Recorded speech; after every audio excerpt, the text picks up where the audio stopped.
오늘 말씀은 시편 148편 1절에서 14절까지의 말씀입니다. 우리 한 절씩 교독하시고 마지막 절은 함께 읽겠습니다. 할렐루야, 하늘에서 주님을 찬양하여라. 높은 곳에서 주님을 찬양하여라. 주님의 모든 천사들아, 주님을 찬양하여라. 주님의 모든 군대야, 주님을 찬양하여라. 해와 달아, 주님을 찬양하여라. 빛나는 별들아, 모두 다 주님을 찬양하여라. 하늘 위에 하늘아, 주님을 찬양하여라. 하늘 위에 있는 물아, 주님을 찬양하여라. 너희가 주님의 명을 따라 창조되었으니 너희는 그 이름을 찬양하여라. 너희가 앉을 영원한 자리를 정하여 주시고 지켜야 할 법칙을 주셨다. 온 땅아, 주님을 찬양하여라. 바다의 괴물들아, 바다의 심연아. 불과 우박, 눈과 서리, 그분이 명하신 대로 따르는 세찬 바람아. 모든 산과 언덕들, 모든 과일나무와 백향목들아, 모든 들짐승과 가축들, 기어다니는 것과 날아다니는 새들아, 세상의 모든 임금과 백성들, 세상의 모든 고관과 재판관들아, 종각과 처녀, 노인과 아이들아, 모두 주님의 이름을 찬양하여라. 그 이름만이 홀로 높고 높다. 그 위엄이 땅과 하늘에 가득하다.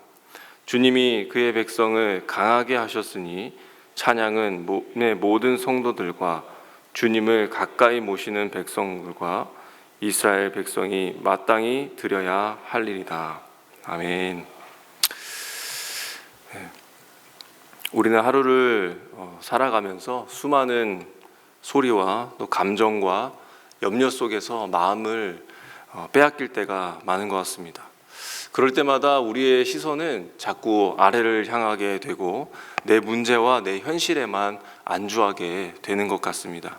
그런데 오늘 시편은 우리에게 하늘을 보라라고 이렇게 말하면서 우리의 시선을 하나님께 두기를 바라보기를 권면하고 있습니다. 오늘 말씀을 통해서 우리가 무엇을 두려워하며 또한 무엇을 붙들며 살아가야 할지, 그리고 우리의 삶의 모든 자리에서 하나님을 찬양하는 삶이 무엇인지 우리 이 시간 함께 듣기를 원합니다. 오늘 본문의 시인은 자신의 이름을 밝히지 않습니다. 누구인지 말씀은 밝히지 않고 있습니다.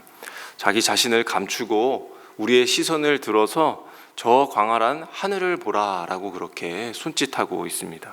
그는 해와 달, 빛나는 별들, 그리고 저 높은 그 하늘 위의 하늘들을 향해서 마치 지휘하는 것처럼, 지휘자처럼 외치고 있습니다. 너희는 여호와를 찬양하라. 그런데 이 거대한 이 천체들이 도대체 어떻게 하나님을 찬양한다라고 하는 말일까요? 그 비밀이 바로 6절에 있습니다. 너희가 앉을 영원한 자리를 정하여 주시고 지켜야 할 법칙을 주셨다. 여기에서 이 법칙은 이 호크라고 하는 히브리어를 사용했는데, 이 본래 뜻은 이 글씨를 돌에 깊이 새긴다라고 하는 그런 뜻을 가지고 있습니다. 그러니까 하나님은 별들에게 너희는 여기에서 빛나라, 지구에게는 너는 이 궤도를 돌아라 라고 명령하셨고, 각각 그 새겨진 명령을 따라서 자기 자리를 지키는 것으로 그 말씀에 화답하고 있다라고 그렇게 이야기하고 있는 것입니다. 천문학자들은 이들의 움직임에 대해서 별들은 중력의 법칙에 따라 움직인다라고 말하고 있지만, 오늘 시인은 그것을 순종이다라고 그렇게 부르고 있는 것이죠. 지구가 그 태양 주위를 시속 10만 킬로미터로 공전하면서도 단 1초의 오차도 없이 묵묵히 도는 그 지루할 정도의 성실함, 그것이 바로 별들이, 해와 달이, 곧 온 하늘이 드리는, 하나님께 올려드리는 웅장한 침묵의 예배, 찬양입니다. 그들은 그렇게 존재함으로써 찬양하고 자기의 자리를 지킴으로써, 궤도를 지킴으로써 예배를 하는 것이죠. 오늘 이 자연 만물들에 드리는 하나님에 대한 이 찬양이 우리에게 주는 메시지는 무엇일까요? 별들은 자기 기분이나 감정에 따라서 오늘은 내가 빛을 내었다가 내일은 껐다가 하지 않는다는 것입니다. 매일 빛을 내고 매일 도는 길만 도는 것이 지루해서 자기 자리를 이탈하거나 하지 않는다는 것이죠. 비가 오나 눈이 오나 누가 보든지 보지 않든지 하나님이 정해주신 그 자리를 지킬 뿐인 것입니다. 우리의 삶도 마찬가지 아닐까요? 매일 아침 눈을 뜨면 출근하는 직장이 있습니다. 아이와 씨름해야 하는 이 가정의 육아들이 있습니다. 반복되는 학업과 또 끝이 안 보이는 이런 가사의 노동들이 있습니다. 때로는 이 반복되는 일상이 우리에게 너무나도 지루하게 느껴지고 답답하게 느껴질 때가 있습니다. 그러나 우리가 맡은 그 자리를 지키는 것이 하나님께 드리는 가장 위대한 찬양의 자리임을 말씀하고 있는 것 아닐까요? 남들이 알아주지 않아도 묵묵히 나의 가정을 지키는 그 인내가 하나님께 드리는 찬양인 것을 아시기 부탁드립니다. 유혹이 많은 이 세상 속에서 내가 정직하게 그 일터를 지키는 그 성도님들의 성실함이 하나님께 드리는 찬양과 예배입니다. 오늘도 하나님이 여러분들을 심으신 그 자리, 그리고 새겨두신 그 위치에서 내 기분이나 어떤 세상의 흐름에 따라 돌아가는 삶이 아니라 하나님이 창조하시고 선물해 주신 이 하루 속에 이 거룩한 자리, 거룩한 그 궤도를 따라서 순종함으로 우리의 삶으로 온몸으로 묵묵히 예배드리시는 오늘의 성도님들이 되시기를 간절히 소망합니다. 이제 이 시인의 시선은 하늘에서 이제 땅으로 가장 높은 곳에서 낮은 곳인 이 깊은 바다로 내려옵니다. 그리고 7절에서는 아주 놀라운 이 시인의 초청을 듣게 되는데요. 온 땅아 주님을 찬양하여라. 바다의 괴물들아, 그리고 바다의 심연아 주님을 찬양하라. 이렇게 기록하고 있습니다. 여기에서 바다 그리고 괴물, 이거는 개역개정에서는 용이라고 되어 있는데 이 고대인들에게 있어서 이 단어는 그렇게 좋은 의미로서의 단어가 아닙니다. 성경에서 이 용어가 쓰이는 용례의 대부분은 하나님을 대적하는 존재 또는 인간이 통제할 수 없는 공포 또는 죽음의 세력 같은 것을 상징합니다. 우리가 잘 알고 있는 욥기에서도 리워야단이 등장하는데 바로 이 리워야단이 용, 뱀, 괴물 이런 것들을 뜻하고 있는 것이죠. 또한 요나를 집어삼킨 것이 또 고기이기도 하였고 바다였던 것을 우리가 기억한다면 여기에 사용된 이 단어들은 인간이 느낄 수 있는 가장 큰 공포 같은 것을 말하기도 합니다. 그런데 시인은 이들에게도 명령하고 있는 것이죠. 너희들도 하나님을 찬양하라 라고 그렇게 말하고 있습니다.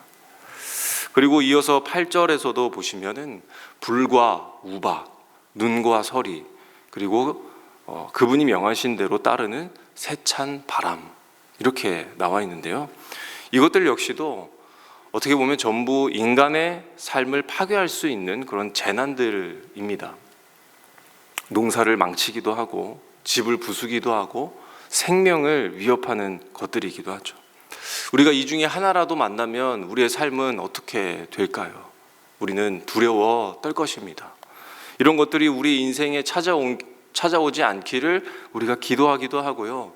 또 이런 것들이 혹 우리의 인생에 다가왔을 때에 금방 사라질 것을 기대하는 것이 우리의 이런 연약함입니다. 하지만 오늘 시편 148편은 이 무시무시한 자연재해들이 그저 제멋대로 날뛰고 불고 태우는 것이 아니라 철저히 이 하나님의 말씀을 수행하는 존재에 불과하다라고 그렇게 이야기하고 있습니다. 통제 불가능해 보이는 이 공포도 재난도 그저 하나님의 지위 아래 있는 하나님을 찬양하는 존재 중에 하나라고 하는 것이죠. 그런데 어떻게 이런 것들이, 이 재난들이, 재해들이 하나님을 찬양하는 존재라고 할 수 있는 것일까요?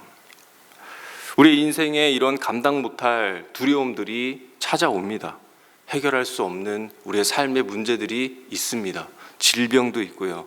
또한 재정을 통한 위기가 다가올 수도 있고요.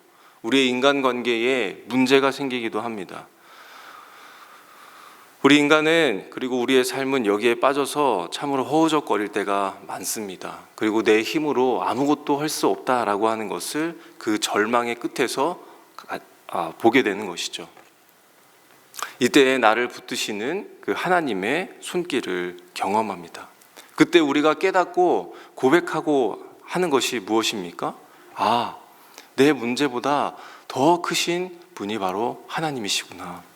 내 속에 어떤 깊은 불안과 두려움보다 훨씬 더 강하신 분, 그분이 나의 하나님이시구나 하는 것을 우리가 깨닫게 됩니다. 바로 그 순간에 공포와 두려움은 어떻게 변하는 것입니까?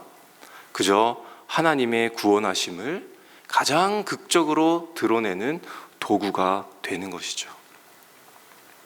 저는 오늘 말씀을 통해서 이 고난 자체가 우리에게 유익하다라고 그렇게 말씀드리는 것이 아닙니다. 고난이 위로가 된다 그렇게 설명드리는 것도 아닙니다. 다만 이 고난이라고 하는 어두운 뒷배경이 우리에게 깔렸기 때문에 이 하나님의 은혜라고 하는 이 구원과 은혜의 빛이 더 선명하게 보이게 되는 것을 말씀드리는 것입니다. 또한 이것이 바로 괴물이나 공포가 하나님을 찬양하게 되는 방식인 것이죠. 우리 성도 여러분, 우리에게 찾아온 우리의 고난이 절대로 우리를 무너뜨릴 수 없음을 믿음으로 이 시인처럼 고백하시기를, 선포하시기를 바랍니다. 이것들은 그저 나의 믿음을 증거하는 도구가 될 뿐 그 이상도 그 이하도 아닌 것이죠. 그리고 어떤 위협 가운데에서도 우리를 건지시는 그 하나님의 구원의 손이 우리를 가만히 버려두지 않으시는 그 사실을 오늘 꼭 기억하며 살아가시기를 바랍니다. 그리할 때에 우리의 찬송가의 고백처럼 그 두려움이 변하여 내 기도가 되고 전날의 한숨이 변하여 내 노래가 되는 그런 역사가 일어날 것입니다. 오늘 하루 내 앞길이 멀고 험해도 주님만 따라가며 또한 모든 절망이 변하여 하나님의 영광을 드러내는 그 찬양의 자리로 바꾸어 살아가시는 저와 성도님들이 되시기를 간절히 소망합니다. 이제 그 하늘과 바다와 땅이 찬양을 했습니다. 그리고 이제 마지막으로 이 거대한 찬양의 피날레가 어디를 향하고 있습니까? 바로 사람에게, 하나님의 백성에게 향하고 있습니다. 오늘 11절과 12절을 보시게 되면 세상의 왕들, 백성들, 모든 고관과 재판관, 총각과 처녀, 노인과 아이, 이 모든 세대와 계층이 다 등장합니다. 그런데 14절에서 아주 특별한 한 무리를 구별하여서 부르며 시를 마무리하고 있죠. 바로 주님을 가까이 모시는 백성. 만물은 하나님이 정하신 법칙, 그 명령에 따라서 찬양합니다. 짐승들은 본능에 따라서 찬양하고 태양은 뜨거움으로 찬양하지만 결국 하나님과는 대화할 수 없습니다. 파도는 그 부딪히는 소리로 하나님께 노래하지만 하나님을 아버지라고 부르지는 못합니다. 그러나 저와 여러분은 하나님과의 그 인격적인 관계 안에서 찬양하는 존재라는 것입니다. 왜냐하면 하나님이 그렇게 하시기로 작정하셨기 때문이죠. 오직 성도만이 하나님께 가까이 나아가 예배할 수 있도록 우리에게 주신 아주 놀라운 특권이라는 것을 오늘 이 시인은 이 148편을 통해서 우리에게 말하고 있는 것입니다. 그리고 무엇이라고 고백하고 있습니까? 그 하나님을 가까이 함이 곧 우리의 힘이 된다라고 이야기합니다. 14절 상반절에는 하나님께서 그의 백성을 강하게 하셨다라고 그렇게 선포하고 있죠. 세상의 강함은 어디에서 비롯되는 것입니까? 스스로 싸워서 이기는 것, 그것이 강함입니다. 그리고 또 한편으로는 내가 살아남기 위한 생존의 삶으로, 생존의 방식으로 살아가는 자들을 일컬어 이야기하고 있습니다. 그러나 반면에 오늘 148편에서 이야기하고 있는 강함은 이 세상의 강함과 전혀 다른 방향으로, 다른 차원으로 이야기하고 있습니다. 그 강함은 내가 싸워서 쟁취한 그런 전리품이 아니라 자기의 백성에게 씌워주시는 하나님의 존귀한 관이라는 것입니다.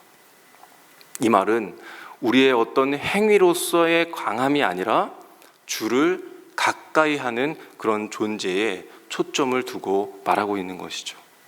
우리의 강함은 하나님을 가까이 하는 삶, 곧 생존의 삶이 아닌 존재의 방식으로, 존재의 삶으로 사는 것을 이야기하고 있는 것입니다.